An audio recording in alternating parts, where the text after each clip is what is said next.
Okay, in previous class, I have completed the most important aspects of what I said is. Let me just write. Okay. Some portion of combinational circuit. Okay, important concepts of combinational circuit that I have completed. So this is class 3, the third class. Here I will talk about what I will talk about main three important aspects. Like just I will touch upon multiplexer, mux. I will touch something on after multiplexer. Demultiplexer is similar, so I will not discuss. After that, directly I will talk about the sequential circuit. Okay, sequential circuit. Lastly, I will talk about the state machine, and then difference between the microcontroller architecture, microcontroller, and microprocessor architecture.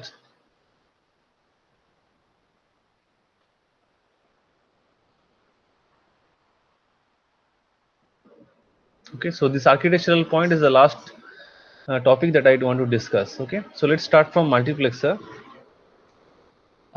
As you know, the multiplexer basic purpose is basically converting. The first is multiplexer. It is a electronic. You can see a chip which converts the parallel input to serial output. Okay. Sometimes in communication network, we do not have more number of parallel wire to connect for different channel. Okay, so if you can imagine that, let us say that there are different frequency spectrum. One is for Vodafone, one is for Airtel, and another is for Jio. Okay, and these channels are for different channel of spectrum. And now if you have to communicate over a channel, so what will happen, that you need to you provide a different type of channel for each different sector. But unlikely, if you use this kind of system, you have to use more number of wire. Okay, either physical wire like your LAN cable, or you have to go for your wireless communication of different channel. So in that case, generally we use this architecture which is called parallel system input to the serial output. Okay, and there the important thing is the multiplexer. Okay, so all where we, in most of the cases, we use multiplexer as a interfacing element which converts the parallel input to serial output, so that the number of physical output pin can be reduced.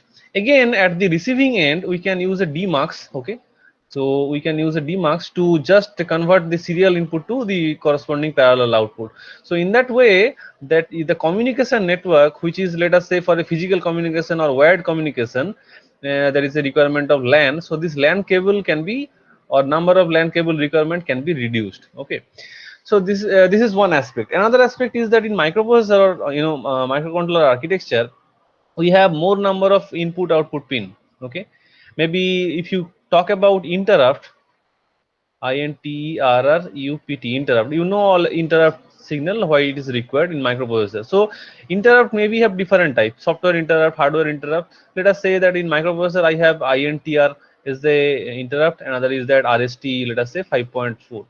Okay, and these inputs are basically interrupt. The question is that for each interrupt, maybe I should have different type of output. Okay, that means each input I need similar output at the output end.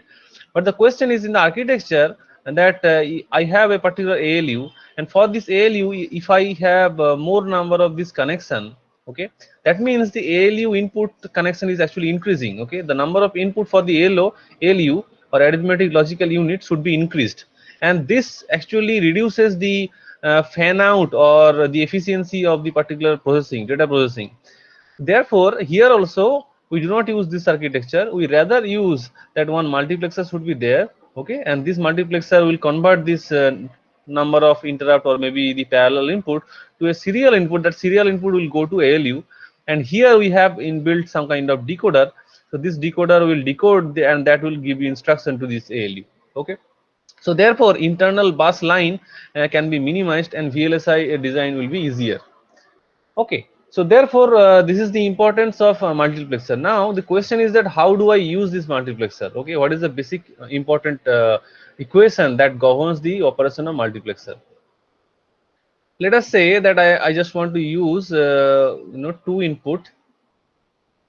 Okay, let us say there are 4. Okay, 1 2 3 4. So all of you know it is 2 to the power n is to 1. So here 1 is the output. Okay, and 2 to the power, let us say 2. Okay, there are status signal. The status signal is 2. So this is S1 and let us say this is S0, right? And here I can say this is I0 and I1 and I2 and I3. And this multiplexer, if I say it's an active high multiplexer, okay, active high. Okay, active high means here there is no the status line, there is no bubble sign. Okay, if you have any kind of bubble sign, that is called active low. Okay, so this is one type of symbol, or here you can we can face this type of symbol. Okay, you can have a bubble here and you can connect with this. So if you find this type of symbol in status signal, we say it's a active low. This is called active low. And remember, active high output and active low just opposite. Okay, so let us say for an example that I am interested in the output. Why? I already told you it is just a parallel to serial conversion. Okay, parallel input serial conversion, and that conversion will happen with the help of the status signal S1 and S0. So for an example that I want to investigate about, let us say the active high. Okay, what will happen if I use simple active high multiplexer? Okay, this is multiplexer MUX. If I put 0 0, okay, 0 0 means that should definitely select I0 line. Okay, that means I0 line, whatever the input, that input should go to the output, and rest of the input will be discarded. Again, if I in the status signal, if I use 0 1, that means this input should be connected. Okay, and this rest of the other outputs will be discarded. So therefore, here always remember active high means 0 here corresponds to 0 input here, and high, if I say 1 1, that should corresponds to this maximum I3. Okay, now what is the output then? Finally, what can I write? So this output signal, when you write in FPGA program, you have to always think about, if I say that I need a multiplexer to build a function, then output for a, let us say this 2:1, okay, or there is a 4:1. Okay, that's multiplexer. So what I will do here, the output is like this. Let us write. So S1 S0 and put it bar, because this is 0. Okay, and when they are both 0 0 0 means 1. Okay, 1 multiplied by I0. So this I0 will be activated, then plus 0 1. 0 1 means I1 should be activated. So what I will write here, I will write S1 bar S0. That means S0 point, if it is high, and if S1 is 0, then also it will give you high input. Okay, and that should be multiplied with I1, because at that point of time I should select I1 line. Then plus, then 1 0. Okay, 1 0 means here S1 and S0 bar, and then I have to write I2, and then lastly I will write S1 S0 and I3. Okay, so this is the simple expression that you need to know. Okay, and after that, if you know this, you can write a simple 2-3 line code to execute this multiplexer in VHDL. Okay, or using VHDL in FPGA platform. So this is the main important thing. Let us say if I if I ask you that please design one active low multiplexer. Okay, then what is the modification needed? Active low means, you always remember, when it is 0 0, then 3 number pins should be connected. Okay, then what is the case? So in place of this one, I should write here, in place of I0 I should write here I3. Okay, in place of I1 I should write here I2, and in place of I2 I should write here I1, and in place of I3 I should write I0. Okay, so these are the modification you need to do with the equation when you are going to design for active low kind of architecture of multiplexer. Generally we use active high. Okay, but sometimes in decoder, you remember decoder, when memory mapping is required in microprocessor, I think you already know microprocessor you have studied, the interfacing of different active external element like 8255 PPI. Okay, when you want to interface it, generally we use this kind of decoder which is active low, means the microprocessor output will be active low and the memory chip will be also be active low. Okay, because it has it has a advantage of efficiency point of view. Okay, power handling capacity of this kind of architecture is low compared to active high. Okay, so I will also discuss later, but for the time being, you remember when it is active high, then this general architecture should be used. When it is active low, there must be a bubble sign, and only just reverse thing will happen. That means 00 will corresponds to the highest pin, which is I3. Okay, now that part I should mention, that's why I discussed it. It is important for our point of view. Next is the sequential circuit. Sequential circuit. What is the basic difference between sequential circuit and conventional circuit? SEQUENTI, sequential circuit. Okay, so basic difference between sequential circuit and conventional circuit is that, let us say I have a combinational circuit. Okay, COMB, I have it. Okay, I have input and I have output, and I have a sequential circuit here, and I have designed it and I have incorporated in a PGA board. Remember that the sequential circuit only activates when I give a physical input. Okay, if there is no input, there will be no output. Okay, that means there is no memory element involved in conventional circuit.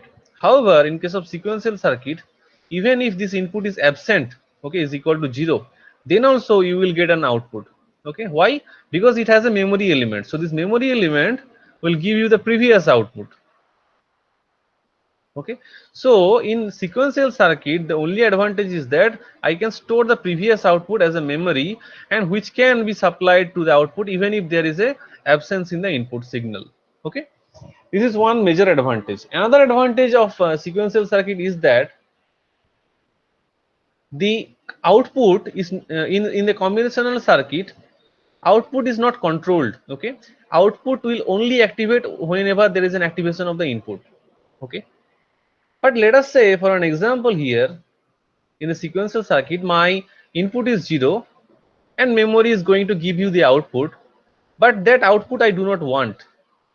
That can be controlled via an external signal which is called clock. Okay, so sequential circuit is having a major advantage. One point is memory, because even if there is a absence of the input, the output can be controlled from the memory. Second point, let us say that output which is coming from the memory, I do not want it. I want flexibility. When I give a clock signal, maybe active high clock or maybe active low clock, then I need a memory transfer. That can be done using a physical clock signal, which is not present in case of conventional circuit. So in both these cases, if you just differentiate between these two, this one is the fastest. Okay, the conventional circuit is the fastest. If I give an input, as soon as I give an input, the output will be propagated. Of course there is a delay, means propagation delay. I have a, let us say, XOR gate, and then let us say I have AND gate. Okay, I have that. Okay, so basically there is a propagation delay for each stage is there. Okay, so but still the output is much faster in case of conventional circuit. But in the sequential circuit, as it has to check different type of condition, so the processing speed is comparatively lesser compared to the conventional circuit. However, it has a flexibility of changing the output based on the requirement. Okay, either input is 0 or we need to control the output based on the memory because of the selection of the clock signal. Either it is active high, active low, that part we can manipulate. So that's why sequential circuit is most of the cases we use whenever there is a requirement of memory and clock signal. Now question is, at what application we generally need this? So let us say that I want to generate, see, I am just going to give you the essence. Okay, because when you write the coding, you need to know the essence. Means I will not going to tell you that you design Ripple counter or Johnson counter. I do not tell you that, because this knowledge you must be having. But For what application we generally need this concept or knowledge? Let us say, for an example, I need to generate a PWM, pulse width modulation, already you know. And what is the corresponding example? Let us say I need to rotate or control the speed of DC motor. Okay, simple permanent magnet DC motor, small motor, which is used in robotics application, maybe small car, different type of auto movement of headlights. So these motors are used. Okay, and that motor speed can be controlled using this PWM. Okay, and this PWM is basically means frequency, generation of frequency. When you give this frequency, the PWM input signal, and that will control the speed of the motor as well as position. Okay, means at which angle and at what position that movement will be there, that can be controlled. Okay, this is one application. Also some application we have converter, like your charger circuit, mobile charger, laptop charger. Okay, and power supply generation, SMPS in computer power supply. Okay, so for that also we require PWM input. Okay, or PWM signal. Basically PWM signal is nothing like I have a physical this thing, sometimes on, sometimes off. So this is your total time. Okay, and there is a term of duty ratio, DUTY, duty, which is equals to T on upon T. So that time is T on.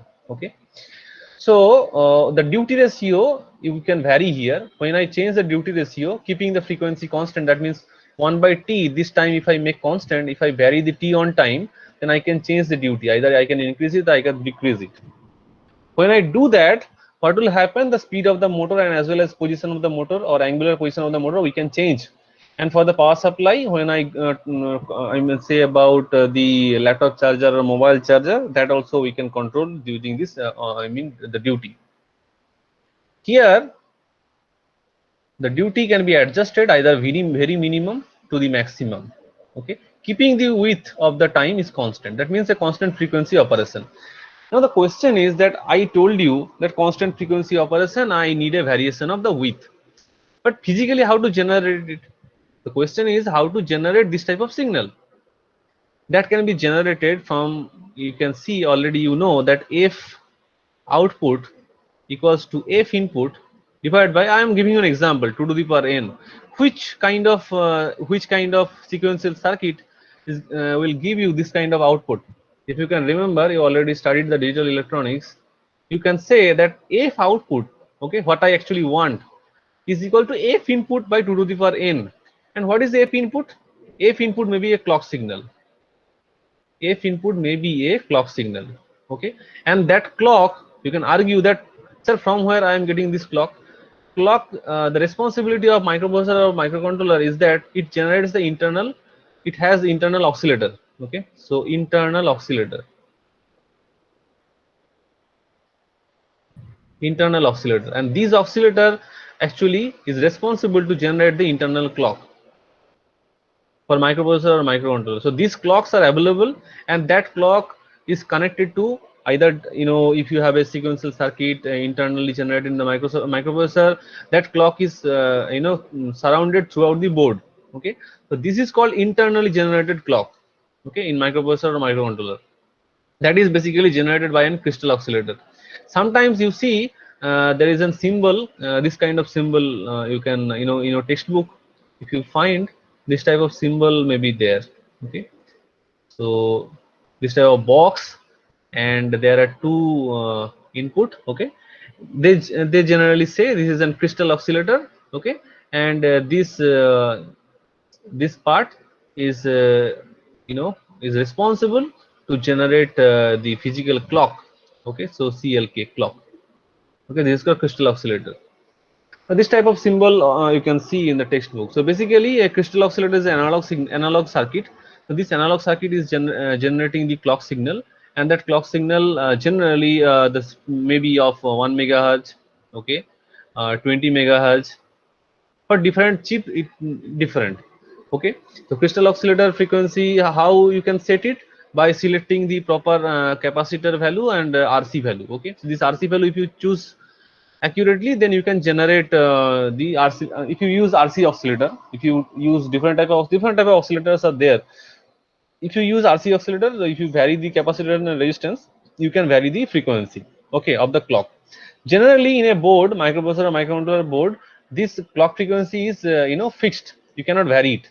The clock frequency is the highest frequency that can be generated from a microprocessor or microcontroller. Okay, let us say for an example, I have 1 megahertz, or let us say 120 kilohertz for an example. 20 kilohertz is the clock frequency, but I want here 1 kilohertz. I want, okay, let us say I want to control the robotic arm, and there I need a 1 kilohertz frequency to be generated, and after that I will vary the duty based on the timer. Okay, so timer is required, up to what time it will on and up to what time it will off, the timer is required. So I will not talk that. First my objective is to generate 1 kilohertz, then I can go for using timer, I can generate this width. Okay, so this 1 kilohertz is the output requirement, but input is what? Input clock is 20 kilohertz.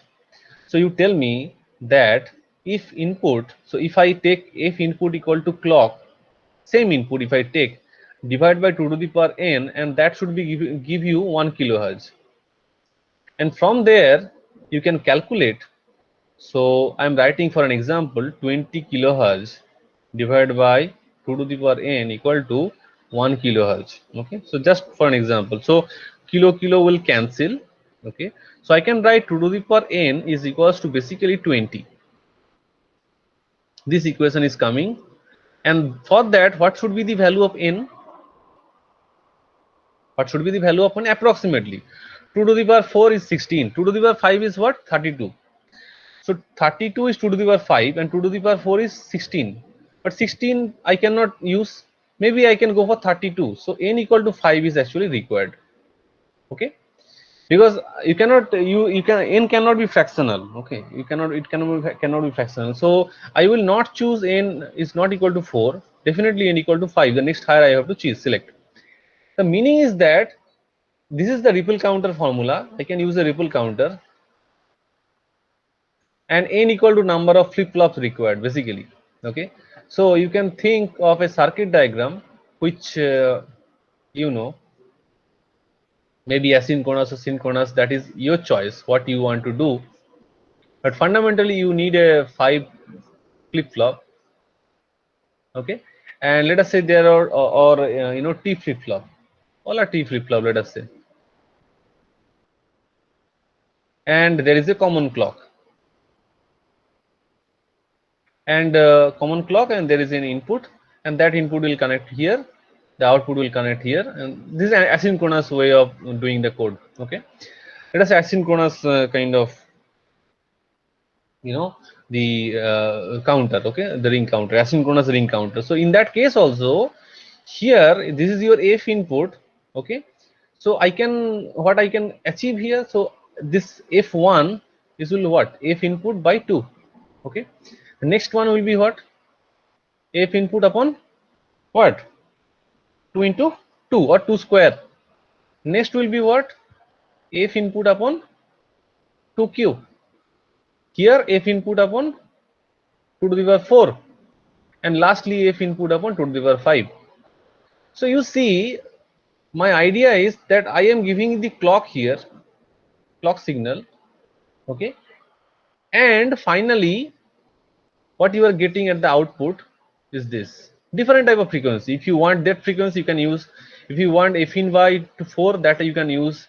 Okay, so this circuit can be designed in two procedure. Okay, either you can use an analog circuit. Okay, analog circuit means you select a T flip-flop, chip is available in the market, you just connect it, you connect accordingly, and then finally you can achieve it. Okay, but it is a wastage of time, okay, and wastage of spaces.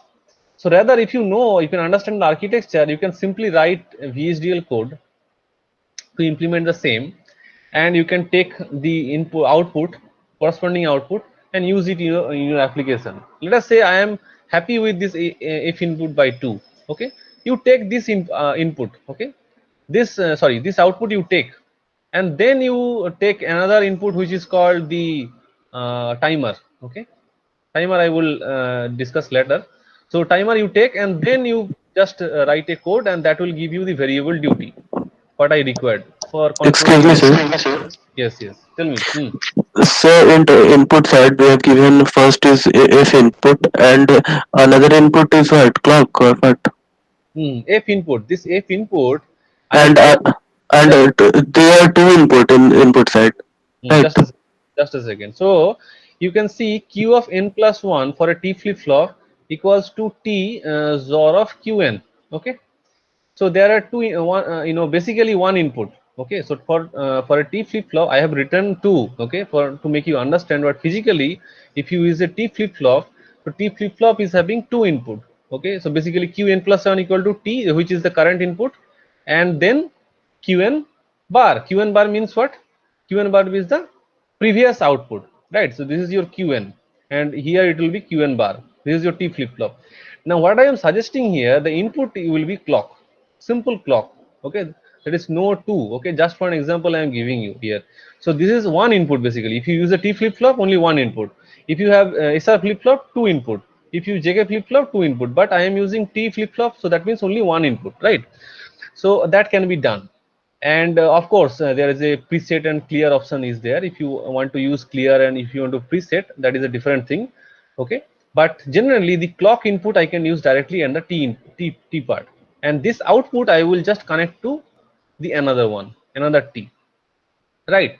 And this is called asynchronous way of doing the code. This is not synchronous because clock is not common. This clock I am not connecting to one. All clocks are not same, that's why it is called asynchronous counter. Okay, so that can be done. Okay, using this I can access the intermediate output. Maybe if you say that first flip flop is the first one, second flip flop is second one, I can take this intermediate output as my variable. Okay, in that particular program. Maybe if you do not happy with the first one, you want to take the second output, that also is possible. You can take that output as well. Okay, so as far as this diagram is concerned, it is just to explain that either you can have two input. Maybe if you have JK flip flop, then K you can give one clock, and J you can give an high signal. Okay, only high. But here in T flip flop, the only one input that can be given directly as clock. Okay, am I clear? Yes, sir. Thank you, sir. Okay, so my point to the main point is not that. Main point is that, okay, let us say I am taking that one intermediate variable, and you are happy that, okay sir, I am able to generate frequency. But question is not that. Frequency तो ठीक है, frequency तुम्हारा generate हो गया, but तुम्हें क्या चाहिए? तुम्हें चाहिए ड्यूटी। समटाइम्स ऑन रहेगा, समटाइम्स ऑफ रहेगा, और ये ड्यूटी वेरिएशन नहीं करेंगे तो मोटर का स्पीड और पोजीशन जो भी है, रोबोटिक आर्म बनाओगे और मोटर का जो भी करोगे, उसमें क्या होगा, वो पोजीशन कंट्रोल नहीं हो पाएगा। ठीक है ना? तो उसके लिए क्या चाहिए हमें? उसके लिए हमें चाहिए टाइमर, जो टाइमर के हेल्प से वजह से कितना टाइम ये फ्रीक्वेंसी मुझे आ रहा है। सपोज मान लो ये फ्रीक्वेंसी मुझे कॉन्टिन्यूसली आ रहा है, ठीक है ना? इसमें से कितना टाइम तक ऑन रहेगा वो टाइमर सेट करेगा, उसके बाद बाकी टाइम जीरो, उसके बाद फिर से टाइमर ऑन रहेगा, बाकी time zero. Okay, so that is the with the help of timer we can do that, right? So this is the the logic behind internal logic. So there are two procedure. Okay, now coming to the implementation part, there are if you see the development of historical development, first is analog. Okay, so analog way of doing this thing means you have to generate all you have to build T flip flop and their interconnection, this circuit, the clock circuit, using the what I can say, using crystal oscillator. That part you can do using analog circuit. Okay, it is there. So in primitive technology, people were using analog one. But currently, with the advancement of digital circuits, so basically we can use microprocessor, we can use microcontroller, or we can use FPGA. Okay, this course is about FPGA. So microprocessor, microcontroller is a sequential way of programming. So today I will discuss about the architecture. Okay, and also I will discuss about the architecture of FPGA. Then you can clearly understand which one will be faster and what I mean, which one is better for application point of view. Okay, so but as far as implementation is concerned, I can use all these three options. Okay, I can use microprocessor. Okay, 8085 microprocessor cannot do this task. Okay, because it is very primitive, but advanced recent microprocessor can can able to do that. Generally recently nobody is interested in microprocessor. Maybe microcontroller, PIC microcontroller can do this task. Maybe DSP, digital signal processing block, that can be able to do that. Okay, and Spartan 6, Spartan 3, FPGA also can do this task. Okay, so either PIC architecture or DSP architecture, even if you see, your Arduino is basically a smaller version of DSP architecture. Okay, it is not PIC, but a smaller version of DSP architecture is used in Arduino. Also we can do using FPGA. So these are the platform which is available to implement this task. Okay, and why I am discussing it, it is because that you see, writing a simple code, okay, if you know this knowledge that I can generate this application by simply using a sequential circuit, and which may be a sequential circuit synchronous counter or an asynchronous counter, we can design it. Okay, so once your philosophy is clear that I can design using this kind of counter, asynchronous or synchronous, how many flip-flops are required, once your design part is over, or theoretically you are able to design it, then only thing is that writing 2-3 code, 5 or 6 line code, and that you can design your required one. Okay, required application. So that's why the knowledge regarding this is very important. Already you have done, but my task is to just revise. So this is about the sequential circuit. I have given an example. Okay, there are a lot of sequential circuit, master slave flip flop. Okay, in most of the practical application we use JK flip flop. Okay, and master slave configuration. Why master slave? Any idea? Master slave we use basically a master slave, and with the clock, with common clock, to eliminate race around condition. Okay, race around condition. If you do not know, you please read digital circuit. What is race around condition? Okay, and in JK flip flop, we generally use master slave flip flop configuration to write the code, and also we have to eliminate the race around condition. To most of the application we use it. Another thing is that state machine. In digital circuit, this concept is widely used in FPGA program, which is the state machine.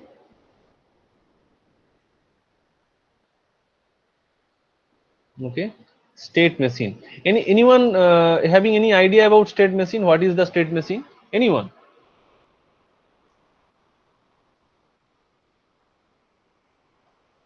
Okay No, sir. अच्छा ठीक है to एक detect एक sequence. अच्छा ठीक है एक example बताते हैं ताकि तुम्हारा दिमाग में थोड़ा ना उसमें रह जाए एग्जांपल ये है लिफ्ट सबने देखे हैं लिफ्ट है कि नहीं यूज भी Yes, किया sir. होगा हाँ लिफ्ट में क्या होता है लिफ्ट में इमेजिन करो तुम लिफ्ट में हो ओके एंड 3 फ्लोर बिल्डिंग है 3 फ्लोर बिल्डिंग है और तुम ग्राउंड फ्लोर में हो जनरली तुम क्या करते हो तुम लिफ्ट के पास जाते हो ठीक है ना उसमें बटन दबाते हो लिफ्ट कहाँ पे है उसका कोई ठिकाना नहीं है लेकिन तुम बटन जरूर दबाते हो अब लिफ्ट का क्या काम होता है कि अगर वो कोई दूसरा फ्लोर में है तो वो नीचे जाएगा ग्राउंड फ्लोर में अगर वो ग्राउंड फ्लोर में ही है तो दरवाजा खाली ओपन होगा तो इसका मतलब है 2 टास्क है क्या टास्क है तुम नीचे जैसे ही वो बटन को दबाओगे 2 काम हो सकता है possibility one possibility is that if the lift is there in the ground floor only opening of door will happen if the lift is not in the ground floor, let us say it is in the 3rd floor, it has to reach to the ground floor and then opening of the window will happen or will occur. So there are 2 possibility. One possibility if the lift is there already in the ground floor, then only thing is that you need to open the window or the door. And if another clause, if the lift is not in that ground floor, so it has to come to the down floor. This is one task, first task, and second task after that it has to open the door. Similarly, let us say you just you go into that lift and then you press one button, maybe first floor or second floor. Let us say you just put or you just select a ground floor again. Then what will happen? Since you are already in the ground floor and you pressed ground floor again, so lift will not move. This is clause number 1. Clause number 2 is that if you press 1, then lift has to go from ground floor to last floor. Okay. If you press 2, then it has to go from ground floor to the second floor. Okay. So now I am writing these events as a structure. Okay. So this is simple example of state machine. State machine is basically is a phenomenon in which there are different event will be executing based on the instruction. Okay. So there has to be start and end. So there is start. Let's say I have started it. Whenever there is a start, that means power button is on. So lift is, let us say, working. After that, what it will check? After the check, it will check the input. Input. Okay. Check input. So if you, and there are, I mean, 3 stages. Okay. What are the stages? One is ground floor, one is first floor, one is second floor. Okay. So status check. The status will say that the lift, whether it is ground floor or first floor or the second floor. Okay.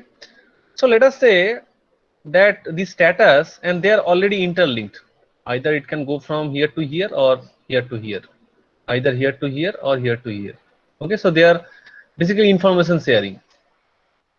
Now let us say here that the status is coming here and you assign some value. If status is 0, that means it is ground.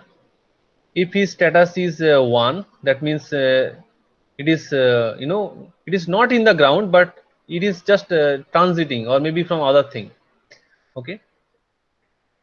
Or you can avoid this thing also. Okay. Let us say I do not want first of all I want to design a simple program, so only 0 is for it to select that whether it is in ground or not. Okay. Let us say 1 is for first floor and status 2 is for the second floor. Okay. And return path I am just deleting because unnecessarily I don't want to think complex, because the first time I think you are heard of this type of thing. So 0 means, let us say, ground, 1 first floor and 2 the second floor, right? After that you have to check that if you press 0, then definitely again the lift will be in the ground state. Okay. If you press 1, then it has to go to first floor. Okay. If you press 2, then it has to go to second floor.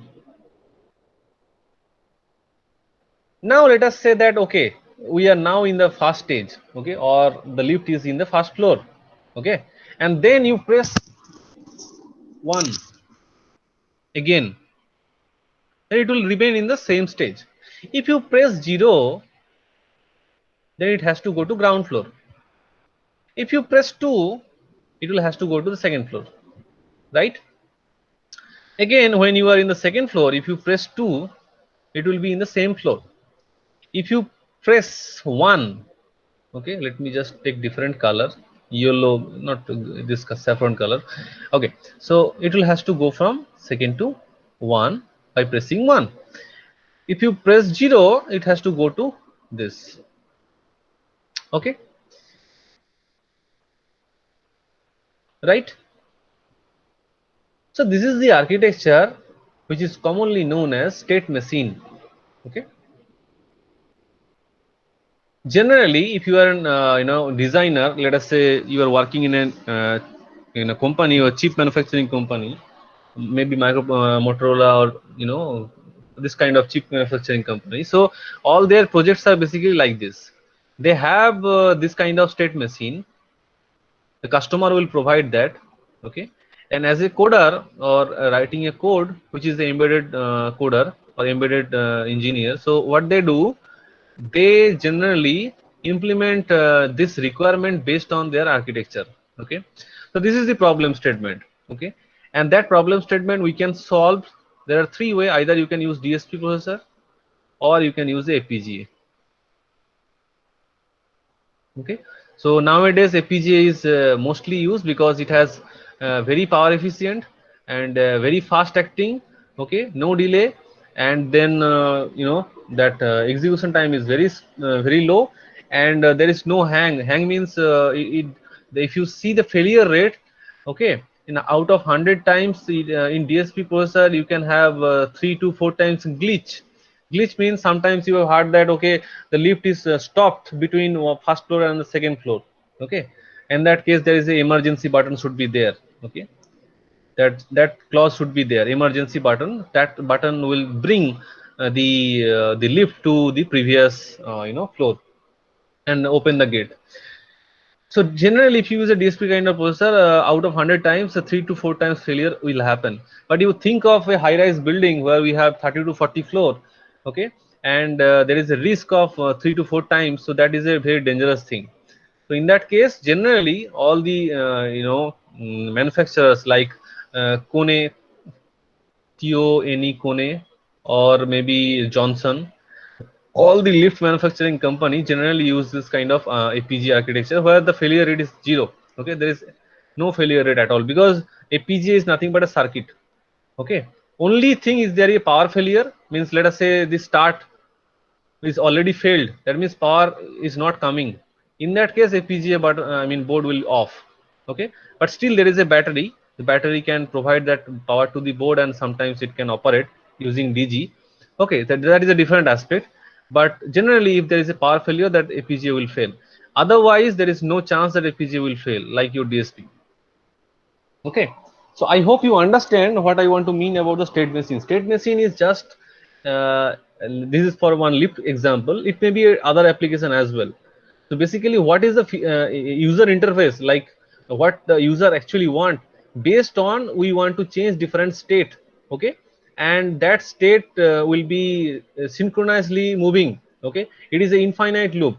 It is not that as soon as the start button is happening, okay, and power is coming, that this is the infinite loop based on the user demand. Okay, user input either 0, 1 or 2, this movement will keep on continuing. Okay, and that purpose we have to generate one hardware circuit.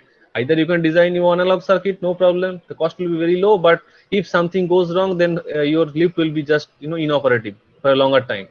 So that's why people are not nowadays do not use this kind of thing. They use a simple FPGA, okay, and that FPGA is highly reliable, and you just have to code it based on the requirement, and then it will be, you have to flash the code, and it will just behave like an embedded system, and then you can supply it to the manufacturer or maybe the supplier. This company, maybe Kone or Johnson, okay, they are the client of this chip manufacturing companies or programming companies. I hope that you understand about state machine. So see, the question is that ये सुन के व ये जान के क्या फायदा हुआ? फायदा ये है कि तुम्हारा जो डिजिटल सर्किट है ना, डिजिटल सर्किट कोर्स, उसमें ये टाइप का एग्जाम्पल होता है, ठीक है ना, जहाँ पे एक स्टेट होता है 1 और 2, इसके बीच में मूवमेंट करना होता है, आइदर 1 to 2 और may be 2 to 1. Let us say if I put 0, then 2 to 1. If I place 1, it is maybe 1 to 2. If I ask you, you just give an example. I mean, prepare an K map for that. Okay, you just prepare a K map for that. So here 1 is the one state. For that you have to prepare one K map. 1 is 2. 2 is you have to prepare for K map, right? So when you do that, you will have an expression. For 1 you have Q expression, and for 2 you have another Q expression. Okay, and that expression we can generate by just checking the K map. So I suggest you, it is not my duty, I suggest you please go through 1 or 2, 3, 4 example. Okay, because in this course we will implement 2, 3 code related to that, related to the state machine. Okay, so I request you, all of you are having maybe digital circuit book. There, maybe the last chapter you can find the state machine. Okay, so you please solve 2, 3 example. Okay, maybe you have another state. Okay, from 1 2 you can go for 3, maybe from 2 you please practice. Okay, you prepare one kmap truth table, and from the truth table you generate one function. Up to that you please complete. Okay, and then we can use this philosophy or technique to write a VHDL code and to implement it. Okay, am I clear? Is that clear to you? Yes, sir. Okay, you please practice. Okay, it is not difficult. It is there in your textbook. It is there. Just brush up the one two example of state machine, how to use it, how to generate a kmap, and from the kmap how to use. I mean, prepare a function. Okay, up to that you please revise. Okay, because it is highly essential to design the thing. Now, lastly, is the main thing, the state machine, the basic essence I have completed. The last thing is the microprocessor and microcontroller architecture, which is very much important. Okay, so this is the last part, microprocessor and microcontroller architecture. So first I will draw for microcontroller, then I will write for the microprocessor. Okay. If you have any question till now what I taught, you can ask me. Okay. Because this is slightly offbeat. Okay. So microprocessor architecture, microcontroller architecture, this already you have already studied, but I don't know whether you studied in details or not. But this is not related to the code. I just want to make sure that you know the architecture and you know the limitation of microprocessor and microcontroller. Okay. So that's what the basic motto is. If you have any question till now what I taught, you can ask me. So this is microcontroller architecture.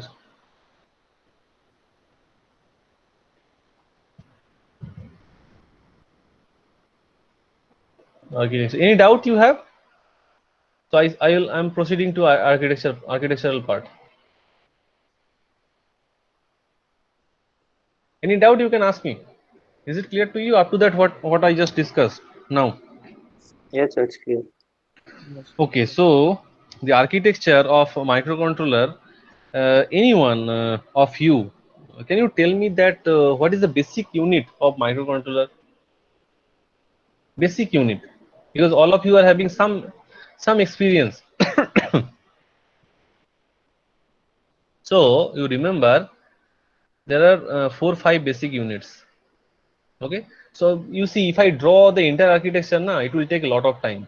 So I will not draw the entire thing. So Rather, I microcontroller has RAM, ROM, and mm, also it exists a processor.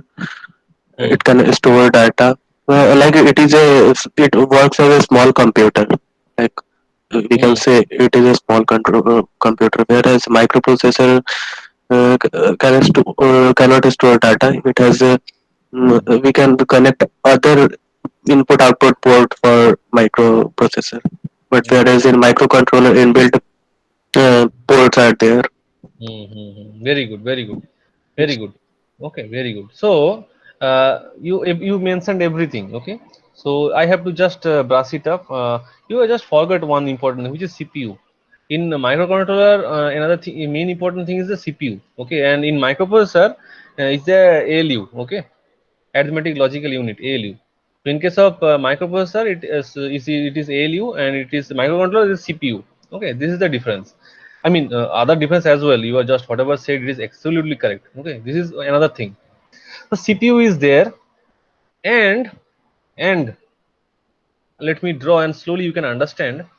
This CPU will be connected with, definitely it will be connected with timer. Okay, which is most important, because without timer I cannot do lot of tasks. So microcontroller can do lot of tasks which microprocessor cannot. It because of this timer. Okay, so let us say I have 3 timer, T0, T1 and T2. So these are timer. You remember your processor power depends upon the how many amount of timer is present. Generally, if you see that your Arduino has two timer. Okay, T0 and T1. If you go for DSP, it has 4 to 5 timers. So DSP means TMS series, TMS 320F. I'm writing TMS 320F 28, let us say 069M. If you use this chip, it has 4 5 timers. Okay, but Arduino has only 2. But no problem, in normal application 2 is enough. But still it's a microcontroller. Okay, so this is important part, the timer can control. Part number 1, so let me write, this is timer. Okay, and this is central processing unit, CPU. Now this CPU has to be, controlled by some interrupt, because see, sometimes we need an interrupt, okay, to, so therefore interrupt is required. There is an interrupt, and this interrupt is also available in microprocessor, okay. So interrupt is not dedicated to microcontroller, it is present in both microprocessor and microcontroller, okay. And also we have another thing which is called WDT, data transfer. Basically the what you said, that let us say microprocessor, we do not have input output, okay. We have to connect 8255 PPI programmable peripheral that should be connected with the interrupt to externally connect physical input output. But here in microcontroller we have a lot of input output pins. So let us say I have 5 blocks of input output, and input output are basically they are in like a block, okay. So there, let me draw, and each block may be 5, 1 2 3 4 5. These 5 pins can be selected as input, can be selected as output, okay, like that. So block 1, block 2, block 3, block 4, and block 5. It is not 5, maybe some boards are giving you more number of blocks, okay. It is just an example, maybe some boards are giving less. But the thing is that this board or input output board ports basically, so this is IO port, IO, that has to be connected with the interrupt and data, and this data transfer block from the CPU. So that means that whatever input I am going to give, that input directly I can access or I can select based on the interrupt, or the data transfer can happen directly to the CPU, okay. So this is called input output port, which is not present in the microprocessor, but it is present in the microcontroller, okay. Last part, not last part, okay, there are other part as well. So you forget to mention, after that, microprocessor, microcontroller, in microcontroller we have PWM block, okay, which is the most exclusive for the microcontroller. In each microcontroller, if you see accurately, it has, there are two type, one is CCP, okay, another is PWM, okay. So control peripheral also there, okay. Like I have, let us say I am going to connect with analog signal, that conversion is required AD converter, that can be done using controlled environment. Or I sometimes I need a PWM, inherent PWM, okay. PWM means pulse width modulation, what I already told, this generating of this frequency, different frequency, okay. That can be directly done here, because there is a dedicated blocks present in the microcontroller, and that is connected, okay, to a data bus with the CPU, okay. That means it can communicate with the CPU, it can communicate, okay. So always remember that that part is not available in microprocessor, that part is available in the microcontroller, okay. Now of course there is a ADC, I already told you that there is a to D converter, because I can sense analog data as well by converting it to the digital format, okay. And there is a V reference for that, and you know what is the purpose of V reference, because V reference is there to basically the step size or number of bit, okay, that decide that what is the minimum amount of number of size is required. Already I think you know that V reference upon 2 to the power n is equal to resolution, so that is set by the V reference, okay. And then that should be also connected with the CPU, so, and that should be a bidirectional one. And you see everything, the CPU, PWM, ADC, there has to be some clock, right? So clock means there has to be some oscillator. This is available in microprocessor as well. So internal oscillator. Generally in the microprocessor, if you microcontroller, it is 20 megahertz, but nowadays it's standard. The clock frequency is 20 megahertz. It is standard. So this is connected with the CPU, okay. And it is bidirectional as well. There is another important thing which is also present in microprocessor, which is a communication, serial communication.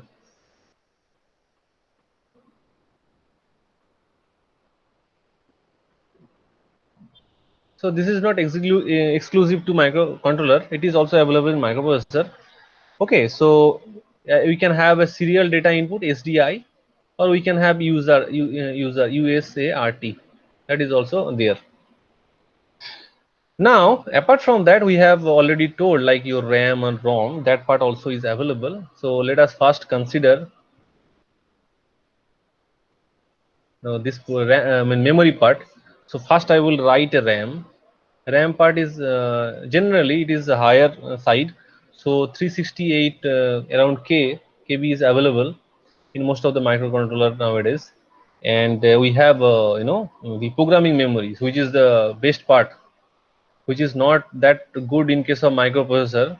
Not good means basically is not there even. Okay, so programming memory.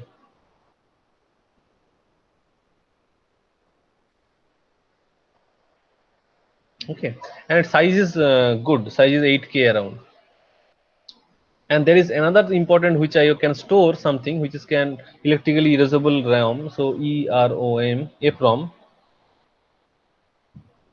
So these are about the memory element which is available in the microcontroller. Okay, so this exclusive memory element is actually not available in microprocessors. Okay, so this is only available in case of microcontroller. Okay, now the last part is the power buttons. Okay, and reset. So this is power button and reset.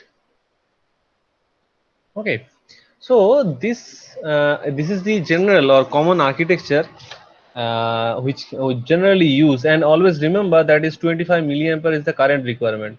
It is not that you directly connect the input output and it will work. Okay, if your current is input is very high, so definitely the input port will not able to handle, so this microprocessor can burn or microcontroller can burn, sorry. So always you have to remember whenever you are connecting the physical input, okay, and that current should be less than 25 milliampere. It is quite a standard nowadays. Okay, so you can see the architecture now. I already told you by when I started the class, sorry, this discussion, what is the basic difference. So difference is, you see this one. Okay, the first is the timer, another thing is the CPU, central processing unit, and of course the exclusive memory element which is available in the microcontroller, which is not present.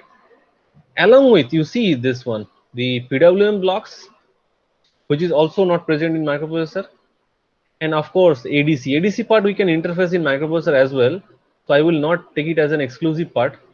Okay, but this one, the input output port, that one is also exclusive. Okay, interrupt is also there. Interrupt is microprocessor is also having interrupt, here is also having interrupt, so it is not a big issue. But these things, 4-5 things are very much important, which makes microcontroller most effective nowadays, which is the programming part, memory management part, the timer part, the CPU part, and the PWM block. Okay, and input output. Okay, so these blocks are actually these advanced, which is most of the time we use these blocks to generate our program or code. Okay, and we use based on the application. Okay, I also discussed about the microprocessor architecture. So this is about the microcontroller general architecture. Okay, so every microcontroller, whatever you are using, either Atmega, either TMS, okay, whatever you are using, basically you can find out these things. Okay, the data line, so these are all data line, address line, data line. Okay, and it should be connected to the CPU, it should be connected to the, so if this structure is common for all application. Okay, so I will discuss the microprocessor in the next class, microprocessor and FPGA in the next class. Okay, if you have any doubt in today's class, you can ask me. Okay, so I hope it is clear to you what is the basic elements present in the microcontroller architecture, what are the basic differences, okay, why they are much more important, okay, and which blocks makes the microcontroller effective while doing the or executing the practical problem or solving the practical problem. Okay, I hope you understand. If you have any question, you can ask me. Okay, is that clear to you? Yes, sir. Yes. Okay, so we'll meet again in the next week. So in that week, I will discuss about